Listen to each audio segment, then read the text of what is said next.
Commander Ilara Chen's fingers tapped nervously on the edge of her console as the holographic display revealed the massive Galactic Council fleet approaching Earth's solar system. Brilliant stars of red, blue, and gold represented vessels larger than Earth's greatest cities, each controlled by species who had mastered space travel when humans were still discovering fire. The approaching armada belonged to the Vaxari Imperium, the self-appointed guardians of galactic order for 30 millennia. They categorized us as a Level 2 developmental preserve, Ilara explained to her team, the designation glowing on her screen.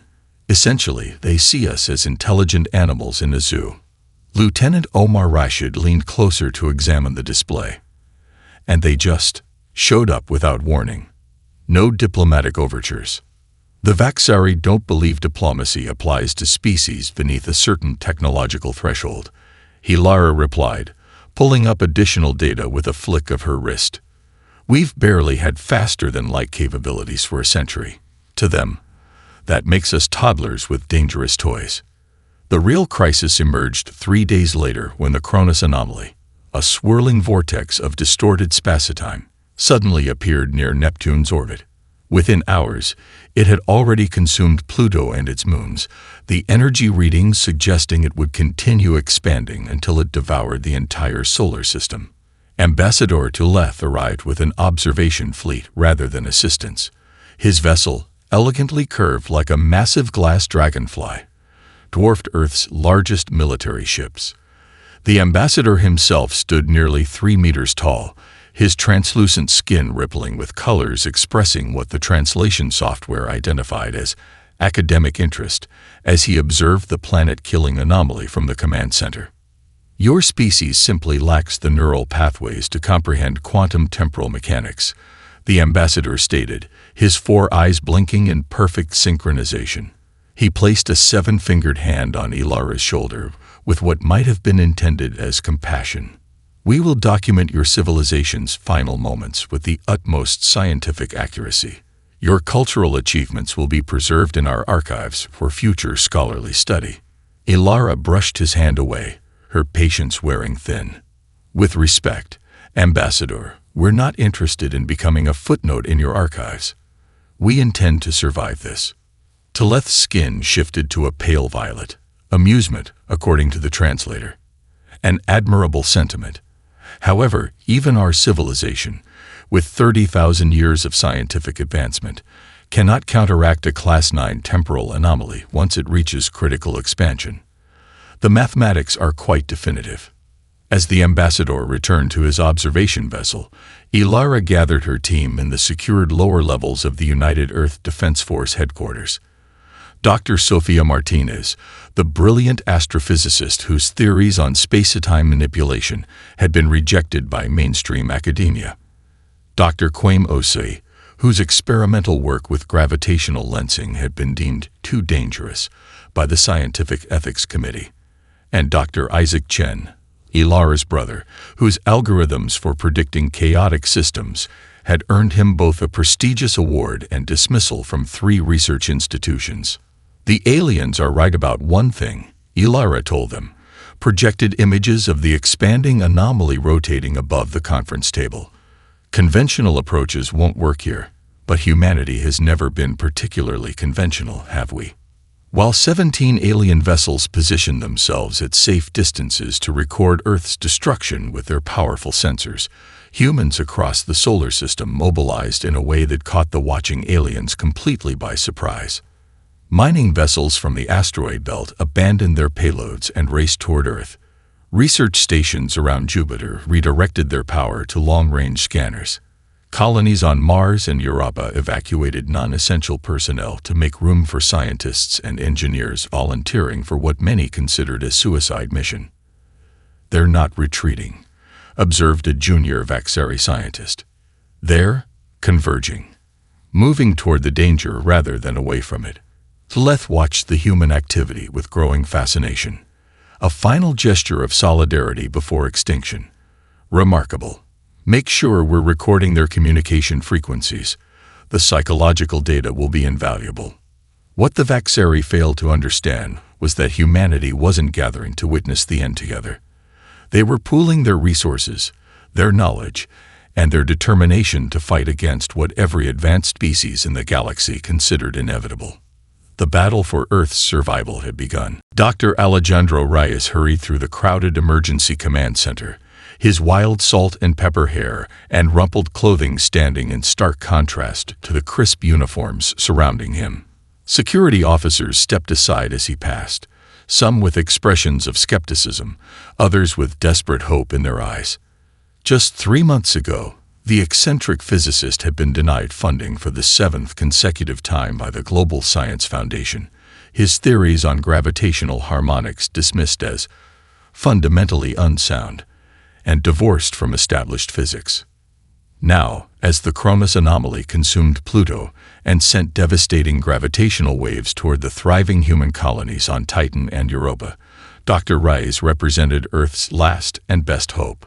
Admiral Le Yuen, her face illuminated by the emergency lighting that bathed the command center in an eerie blue glow, personally escorted Reyes from his modest lunar laboratory. Her normally impassive face showed subtle signs of strain, sleepless nights evident in the shadows beneath her eyes. "Doctor, thank you for coming so quickly," she said, guiding him through security checkpoints with minimal delay. "We've granted the alien observers access to this briefing to demonstrate our transparency, though I suspect they're more interested in documenting our failure than offering assistance." Reyes nodded absently, his mind already racing through calculations. Their presence doesn't matter. The math works or it doesn't, regardless of who's watching. The war room fell silent as Reyes entered. Military officers, government officials, and leading scientists turned expectantly toward the disheveled man whom many had previously ridiculed. In the corner, a delegation of Vaxari observers stood motionless, their translucent skin shifting through patterns of cool blue and violet, colors that their translator devices identified as academic curiosity and detached observation. "Look here," Reyes said without preamble, activating a holographic simulation that filled the center of the room. His weathered hands, bearing the burn scars from laboratory accidents, manipulated the light patterns with surprising grace. The simulation showed a swirling vortex of energy, its patterns chaotic yet containing subtle recurring structures. Everyone, including our esteemed visitors, treats space-time as a uniform field, but it's actually more like a woven fabric with distinct patterns and stress points. His fingers expanded a section of the simulation, revealing complex geometric structures. If we identify these threads and reinforce them at precisely calculated intervals, we can essentially stitch the tear closed before it expands beyond Neptune's orbit. Zelforan, the chief Vaxari scientist, leaned forward with genuine curiosity before catching himself. His skin momentarily flashed an interested green before returning to the more appropriate observational blue. "Your species relies on simplistic metaphors because your brains cannot process 11-dimensional mathematics," he stated flatly, his translated voice perfectly modulated. "An admirable but ultimately doomed approach. Our civilization encountered similar anomalies during our early development phase approximately 27,000 years ago. All theoretical solutions failed in practical application." Reyes didn't bother looking up from his simulation. "With respect, your civilization thinks too linearly, even in 11 dimensions. Sometimes the shortest path between 2 points isn't a straight line, but a completely unexpected curve." Admiral Yuen silenced further comments with a sharp gesture. The holographic display now showed a series of ships positioned at specific coordinates around the anomaly, each emitting precisely calibrated gravitational fields. "Prepare the fleet," she ordered, her voice leaving no room for debate.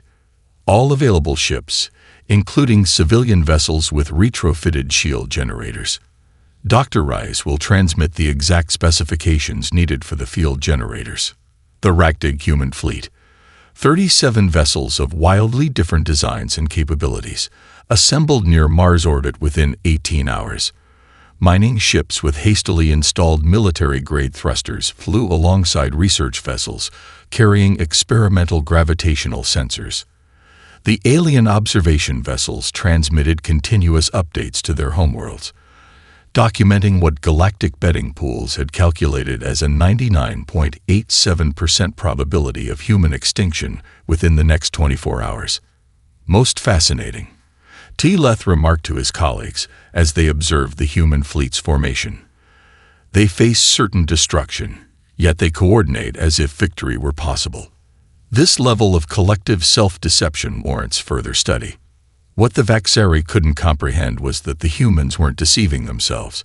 They simply refused to accept impossibility as a final answer. The human fleet approached the churning edge of the anomaly, where reality itself twisted into impossible shapes. Swirls of purple and crimson energy crackled across the void as fundamental forces broke down into chaos. Sensor readings fluctuated wildly, equipment designed for normal space struggling to make sense of the physics at the boundary of the distortion. Captain Maya Okonkwo stood on the bridge of the UES Persistence, her decorated service jacket bearing medals from the Mars Liberation Conflict. She had survived that brutal 3-year campaign when Earth's colonies had sought independence, only to ultimately reunite under the United Earth banner, when the first alien contact made internal conflicts seem petty. Now, as she guided her vessel to the apex of the formation, she felt a strange sense of calm despite the terrifying spectacle before them. All vessels maintain communications discipline, Maya ordered, her steady voice betraying none of the fear that every crew member felt. The comm channels crackled with static as the anomaly's influence disrupted standard signals. Deploying gravitational anchors on my mark. 3, 2, 1. Anchors away.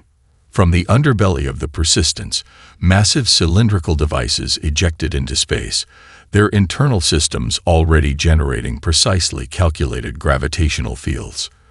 26 other ships launched similar devices in perfect synchronization, creating an invisible web of intersecting forces designed according to Dr. Rice's theories. Back in Mission Control, Ilara monitored radiation readings that climbed far beyond survivable levels. The displays showed numbers that shouldn't be possible, radiation intense enough to break down molecular bonds almost instantly. The alien observation ships pulled back to safer distances while transmitting continuous data streams, their more advanced sensors capable of gathering information from a distance that human technology couldn't match. Ambassador T-Leth's secondary eyes widened as he observed the human fleet continuing their approach despite all safety protocols. His skin rippled with colors expressing emotions the translation software struggled to interpret, something between scientific fascination and reluctant admiration. Their fragile biology cannot withstand these radiation levels, T-Leth noted to his aides, his voice automatically translated for the nearby human officials. Their instruments must be showing the same data as ours. Yet they advance. Fascinating. A blinding flash erupted as the first human ship disintegrated, its crew of 42 lost in an instant. The Galileo, a converted research vessel with hastily retrofitted shields, simply ceased to exist as a localized gravitational shear twisted its hull beyond what any material could withstand. 2 more vessels followed seconds later. The Magellan and the Horizon, torn apart by forces that twisted metal like paper. Families and friends watching from Earth wept openly as the casualty reports appeared on screens worldwide, the names of the fallen scrolling in solemn tribute. The alien delegation began packing their recording equipment, assuming the demonstration had reached its predictable conclusion. Their anthropological study of how humans faced extinction would make for an interesting addition to the Galactic Archives, a cautionary tale about the dangers of technological overreach by developing species. Then something remarkable happened. Rather than retreating, the remaining human ships adjusted their formation in real time, creating a new pattern that incorporated data from their fallen comrades' final transmissions. The gravitational anchors shifted position, their fields modulating to compensations revealed by the destruction of the leading vessels. They deliberately sacrificed those vessels to gather critical information, whispered a junior Vaxari scientist named Kurvosh, her voice carrying traces of both confusion and respect. No species in our records has ever demonstrated such tactical evolution during crisis response. Not sacrifice, her superior corrected sharply. Their vessels were destroyed attempting an impossible task. That humans adapt quickly to failure is noteworthy but does not imply intentional self-destruction for collective benefit. Yet as they watched the human fleet reconfigure, the evidence suggested otherwise. The pattern was too precise, the response too coordinated to be mere adaptation to disaster. Admiral Yuan's face appeared on all remaining ship displays, her expression resolute despite the tears glistening in her eyes. All vessels, implement Reyes Configuration Alpha. The crews of the Horizon, Galileo and Magellan, have given us the data we needed. We honor them by succeeding where they fell. The remaining ships moved with renewed purpose, their trajectories adjusted by mere fractions that somehow made all the difference. Even the aliens could see it. The human fleet wasn't retreating. They were advancing, armed with knowledge purchased at an unbearable price. 7 more ships vanished in quick succession, their final transmissions, a mixture of scientific data and personal goodbyes, flooding Earth's communication channels. The UES Gagarin managed to transmit 3 complete data packets before disintegrating, its structural integrity collapsing under forces that defied conventional physics. The mining vessel Olympus lasted nearly 40 seconds longer than predicted, its reinforced hull designed for asteroid impacts providing unexpected resistance to the anomaly's gravitational stresses. Nearly 3,000 lives transformed into data points and memories in less than 15 minutes. Screens throughout Mission Control displayed the faces of the fallen, their service records and final messages preserved for families they would never see again. Dr. Reyes collapsed into his chair as tears streamed down his face. His hands trembled but never stopped moving across the holographic interface, recalculating trajectories and field harmonics with each devastating loss. His algorithms processed the incoming data from dying ships, faster than any human mind could comprehend. Their sacrifice provides the missing variables, he whispered to Admiral Yuan, his voice hoarse from hours of non-stop calculations. We couldn't have calculated these values in a laboratory. We needed real-world data. Was there another way? Yuan asked quietly, her question meant for Reyes alone. The physicist shook his head almost imperceptibly. The mathematics were clear. We needed precise measurements from within the anomaly's outer boundary layer. No unmanned probe could have transmitted the necessary data through the interference. Word of humanity's desperate gambit spread through nearby star systems. The Vaxari observation fleet had grown from 3 vessels to 17 as alien ships from multiple council species arrived to witness what many considered humanity's extinction event. The massive Nishila vessel, resembling a crystalline jellyfish half a kilometer across, positioned itself nearest to the Earth delegation's observation post, its sensory appendages fully extended to capture every detail. We have not witnessed such determination in a young species since the Artery, who destroyed themselves trying to harness stellar energy, the Nishila ambassador noted, her translucent tentacles shifting through spectrum patterns that conveyed both respect and sorrow. The difference is that the Artery believed success was certain. The humans proceed despite knowing their probable failure. Then, against all probability, the anomaly's wild expansion slowed, then paused completely. The gravitational anchors deployed by the remaining human vessels had created an intricate web of counter-resonance fields that temporarily stabilized the space-time tear. A cheer erupted through Mission Control, quickly silenced as the readings revealed a more complex reality. It's working, Ilara gasped, clutching Admiral Yuan's arm. The gravitational field network is holding, but these power requirements are unsustainable. The remaining ships can't maintain this output for more than 17 minutes before their reactors fail. The display showed the 27 remaining vessels arranged in a precise 3-dimensional pattern around the anomaly, each one generating gravitational fields that strained their power systems beyond design limits. Temperature readings from their reactor cores climbed steadily toward critical levels.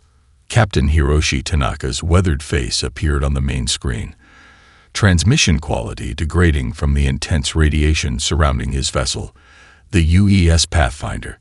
Static cut through his words, but his intent was unmistakable. My reactor can generate a synchronized gravitational pulse at exactly the frequency Dr. Rice calculated. If I bypass all safety protocols and initiate a controlled overload sequence, the implications were immediately clear to everyone in mission control. Such an action would guarantee the destruction of the Pathfinder and everyone aboard. Captain, this is Admiral Yuan. We're looking for alternatives. Stand by. Tanaka's smile was visible despite the interference. With respect, Admiral, there are no alternatives. Dr. Rice's calculations require a precise energy pulse that none of our ships can generate through conventional means. My reactor's unique thorium configuration makes the Pathfinder the only viable option. Before Mission Control could formulate a response, the Pathfinder broke formation and accelerated directly toward the anomaly's pulsing center. The alien observers fell completely silent as the human captain manually navigated gravimetric shears strong enough to pulverize mountains. Why would an individual choose certain death for collective survival? Asked the Seldari representative, her crystalline exoskeleton vibrating in genuine confusion. Such behavior contradicts basic evolutionary self-preservation. Their species values each individual unit. This is evident in their morning rituals. Yet they willingly sacrifice these units. Admiral Yuan remained silent, her eyes fixed on the tactical display as Captain Tanaka executed a perfect final approach. The Pathfinder's reactor signature flared brilliant blue, then white-hot as it reached critical mass in a precisely calculated detonation that sent perfectly synchronized energy waves cascading through the entire gravitational web. A collective gasp echoed through Mission Control as the unimaginable happened.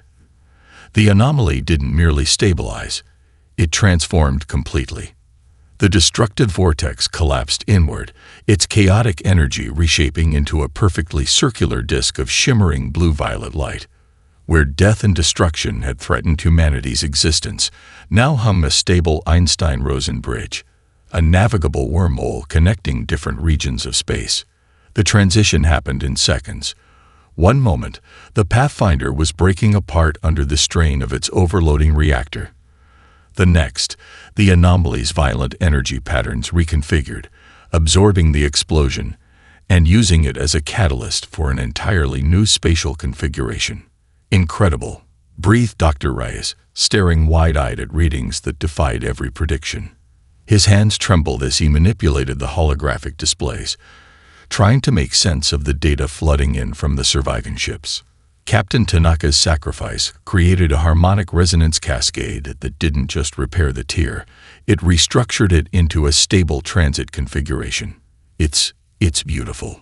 Ilara watched as the remaining vessels cautiously repositioned themselves around the newly formed wormhole. The swirling disk of energy pulsed with rhythmic waves of light, its event horizon settling into a stable pattern that sensors indicated was remarkably consistent throughout its circumference. "Do we know where it leads?" she asked, her voice barely above a whisper. Dr. Rice adjusted several parameters, cross-referencing the data with astronomical charts. His expression shifted from wonder to disbelief. If these calculations are correct, it opens approximately 600 light-years from here, near the galactic core. Specifically, in the Sagittarius arm, close to what our charts identify as the Proxima Centauri cluster. The alien observation vessels erupted with activity. Emergency signals pulsed between council ships in patterns that suggested alarm rather than scientific curiosity. Several smaller vessels immediately jumped to hyperspace, presumably rushing to deliver news to their respective governments. Ambassador Tuleth materialized beside Admiral Yuan, his skin now pulsing with agitated orange patterns. Gone was the patronizing tone, replaced by barely concealed diplomatic panic. "You've inadvertently created a direct spatial passage to the galactic core," he stated, pointing to astronomical charts depicting the wormhole's apparent exit point. This represents a severe violation of Galactic Council Protocol 772b, which explicitly forbids emergent species from establishing trans-sector travel routes without Council authorization. Dr. Reyes looked up from his console, dark circles under his bloodshot eyes. With all due respect, Ambassador, we weren't attempting to create an interstellar highway. We were fighting for our survival using the only tools and knowledge we had available. The wormhole formation was an unexpected outcome. Intent is irrelevant under Council law. Teleth replied, his translator unable to fully convey the complex emotion rippling through his skin patterns. What matters is the result. The strategic implications became instantly clear to every human in the room. Earth, previously isolated at the galactic periphery with limited access to established trade routes, now controlled a direct pathway to the heart of Council space, to the centralized worlds where the ancient species conducted their politics and commerce. The Nishala ambassador drifted closer to Ilara, her translucent body glowing with complex patterns. Through the translator, her thoughts emerged in fragmentary but clear phrases. The galaxy's power equilibrium shifts today. What you have created will change star nations that have remained stable for millennia. One of the junior officers approached with a new data tablet. Admiral, we're detecting unusual quantum signatures from the wormhole. It appears to be intercepting and refracting certain types of faster-than-light communications passing near either terminus. We're receiving fragments of transmissions from throughout Council space. Admiral Yuan absorbed this information silently, the tactical implications immediately apparent. Access to Council communications would provide unprecedented intelligence about species that had previously revealed only what they wished humans to know. As the Council ships prepared emergency departures, Admiral Yuan pulled Ilara aside, her expression grave.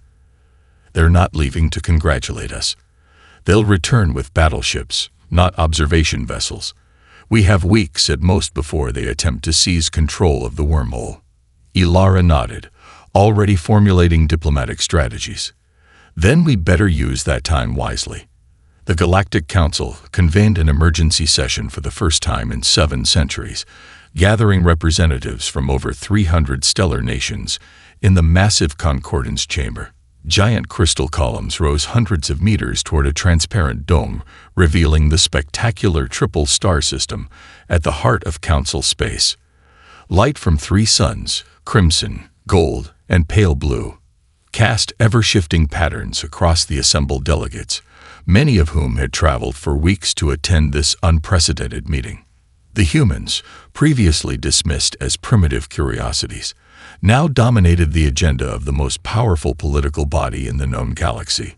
High Chancellor Zex Terrell of the Vaxeri Imperium, his ceremonial armor gleaming under the trinary starlight, addressed the assembled delegates from the central speaking platform.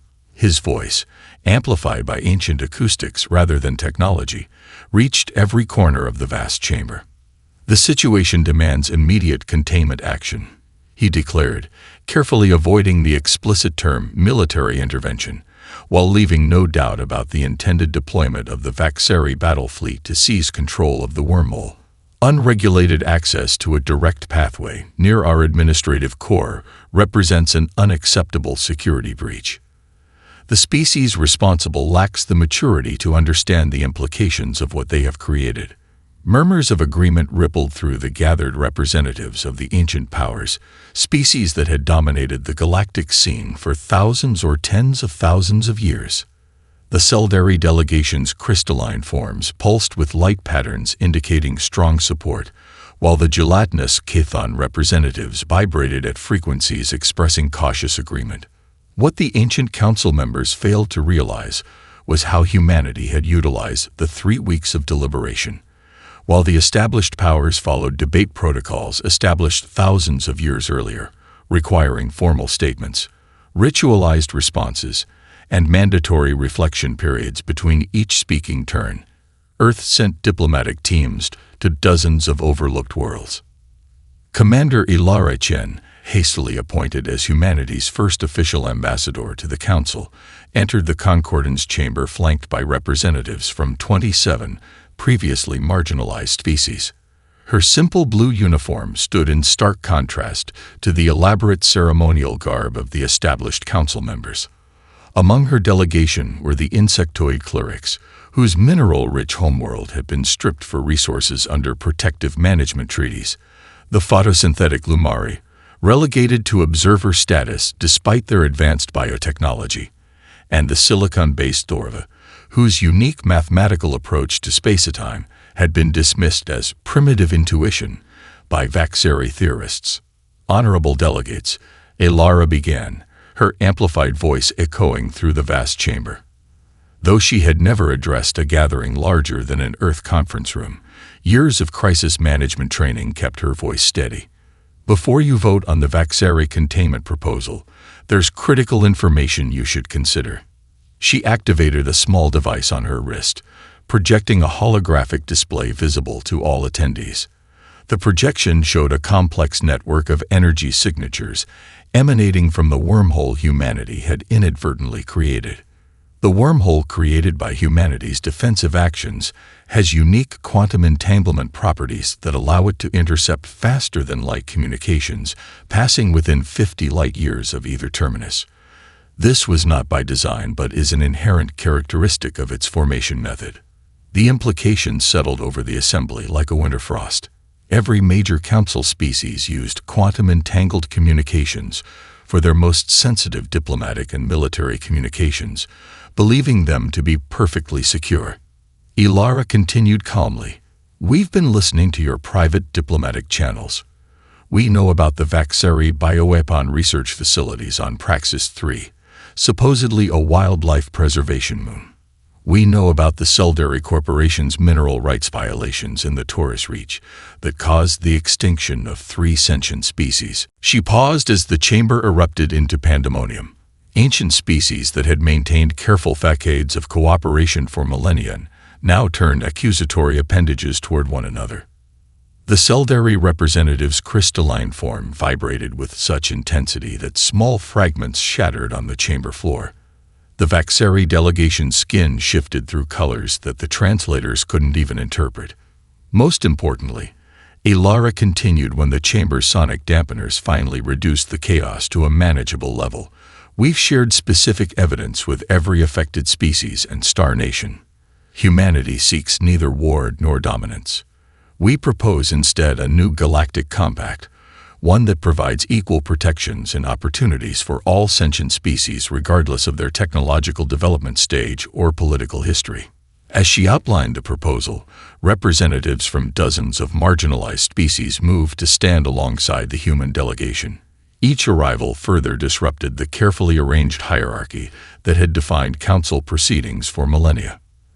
The revelations from the wormhole communications had exposed centuries of manipulation and exploitation beneath the Council's veneer of unity. In the weeks following Elara's dramatic presentation, the carefully maintained political equilibrium of the galaxy fractured along unexpected lines. Ancient alliances dissolved overnight as species confronted their supposed partners with evidence of decades or centuries of betrayal. The Vaxari Imperium's representatives stormed out of the council chamber, declaring a diplomatic crisis and recalling their ambassadors from a dozen worlds. Their departing vessels broadcast warnings about human deception and dangerous destabilization of galactic order, messages that rang hollow to species who had seen evidence of the Imperium's own duplicity. As the Grand Assembly descended into accusation and counter-accusation, humanity's hastily formed alliance with overlooked species grew exponentially in power and influence. The Tellarans joined first. Their crystalline biotechnology had been systematically appropriated by Council species for centuries without compensation or credit. Tellaran healing crystals formed the basis of advanced medical technology throughout Council space, yet their creators remained confined to a single star system by restrictive trade agreements. "Your species recognize our value immediately," their ambassador told Elara during the formal alliance ceremony. The Tellerin's faceted body refracted light in patterns expressing what their translator identified as profound gratitude. Where the Council saw resources to exploit, you saw partners with whom to collaborate. Next came the Nabari Collective, whose natural ability to glimpse possible futures had been weaponized through forced consultant programs. Their precognitive abilities, limited but genuine, had been exploited by Council military strategists for generations.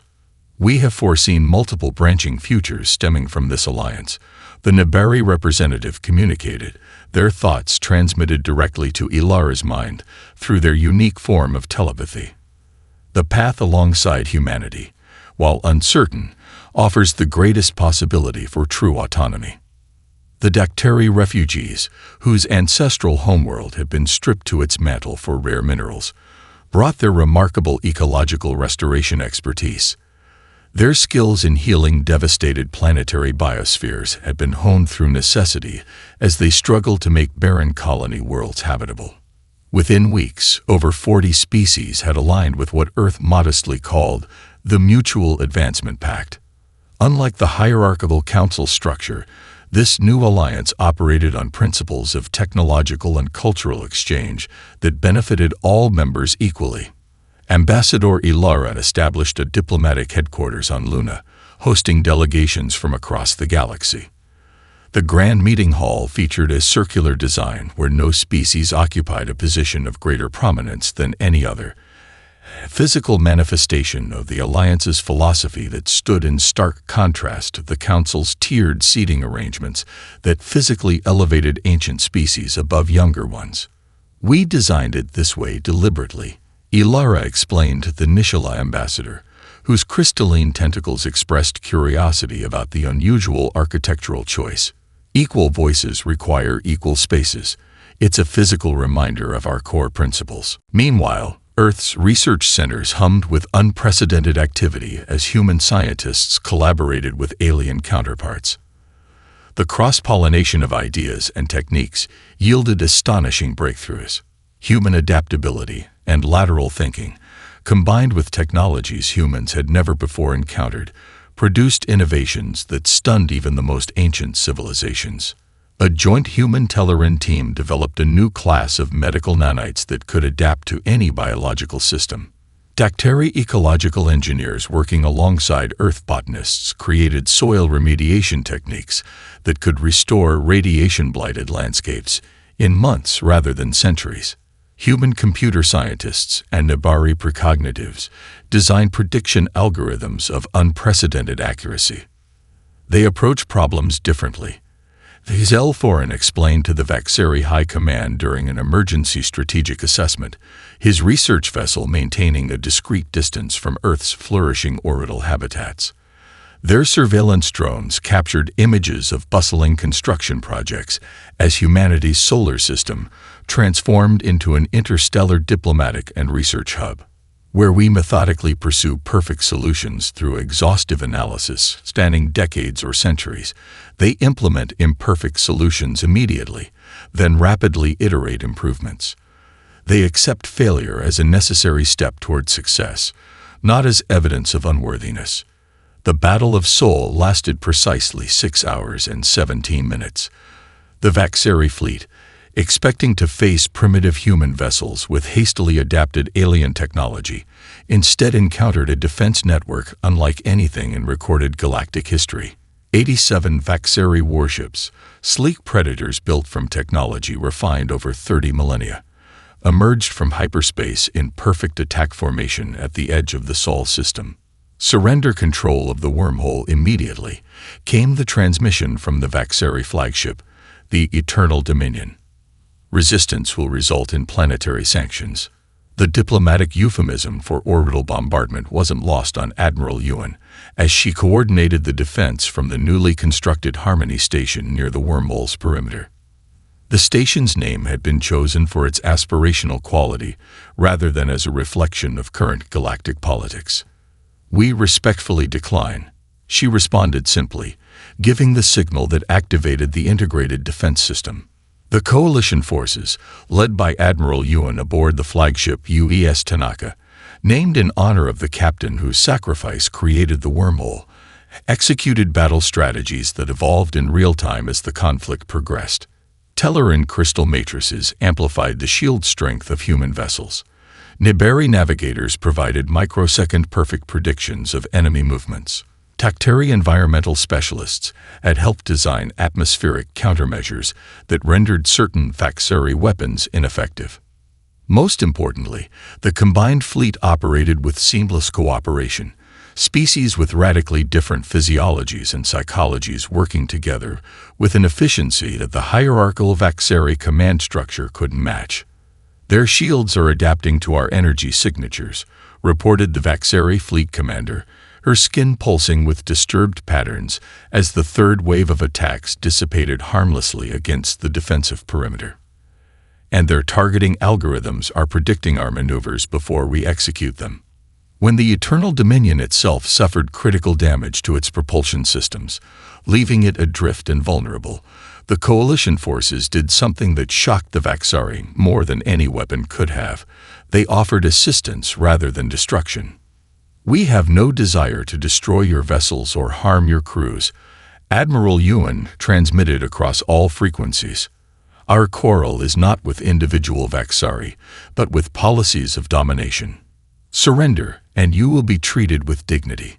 The Vaxari fleet, pride of the Ancient Council, surrendered unconditionally rather than face complete destruction. A pragmatic decision, but one that sent shockwaves through galactic civilization. For the first time in recorded history, a Vaxari armada had been defeated by species they considered inferior. 5 years later, Commander Ilara Chen, now High Ambassador Ilara, stood on the observation deck of Harmony Station, watching vessels from dozens of worlds pass peacefully through the wormhole network. The station had grown from a defensive outpost to a sprawling architectural marvel constructed at the wormhole's perimeter. The massive structure combined elements from dozens of cultures into something entirely new, just as the alliance it represented had done. Representatives from over 300 species gathered in the Grand Concourse for the historic signing of the Galactic Concordat. The 1,000-year-old council system had dissolved, replaced by a more equitable alliance structured around mutual benefit rather than age or military power. Under the new compact, technological innovation represented just one form of valuable contribution, alongside artistic creation, ecological stewardship, philosophical advancement, and diplomatic skill. Humanity never sought to rule the stars. Ilara addressed the assembled delegates, her voice carrying to every corner of the vast chamber. "We simply wish to take our place among them. Yet in fighting for our right to exist, we rediscovered something the galaxy had gradually forgotten, that the universe flourishes through diversity of thought and approach. No single species, no matter how ancient or technologically advanced, possesses all wisdom." The assembly erupted in approval as the Concordat was formally ratified. Massive screens throughout the station displayed the Alliance's most ambitious achievement, a carefully controlled network of stable wormholes extending from the original anomaly, created through unprecedented cooperation between human theoretical physicists and engineers from 24 allied species. The galaxy was being reconnected not through conquest or dominance, but through collaboration. In a quiet moment during the celebration, Ambassador Tileth approached Ilara at the observation window overlooking the shimmering wormhole. His once condescending demeanor had given way to something unexpected, genuine respect. "We came to document your species' extinction for our historical archives," he admitted, his translucent skin now glowing with patterns that the translator identified as respectful admiration. "Instead, you rewrote the future for all of us." Ilara smiled, watching the ships of countless species passing peacefully through the wormhole. "That's what humans do best, Ambassador. We refuse to accept the limitations others place upon us, or the endings others try to write for our story." Throughout the station, humans worked alongside hundreds of alien species, their differences not merely tolerated but celebrated as sources of strength and innovation. The stars had indeed changed, and humanity, once dismissed as an insignificant species barely worth studying, had risen not to conquer, but to transform the galaxy into something brighter for everyone. The end.